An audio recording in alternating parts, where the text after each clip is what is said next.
Sa mundo ng showbiz, may paglilinaw si Kylie Padilla matapos mag-viral ang naging komento kung approve nga ba sa kanya ang pagtakbo ng amang si Senator Robin sa 2028 elections.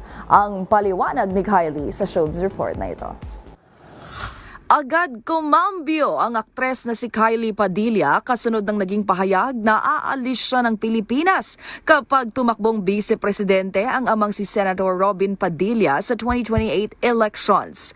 Paliwanag ng aktres, ang ibig niyang sabihin sa lilisanin ang bansa ay dahil mas gustoan niya nito ng tahimik na buhay.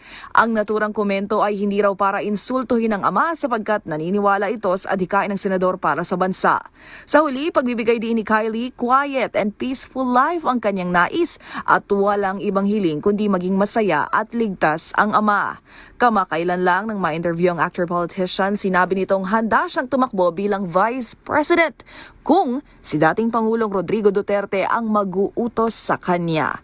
Bukod kay Kylie, si Robin Padilla ay may 3 pang anak sa dating partner na si Lizelle Sicangco.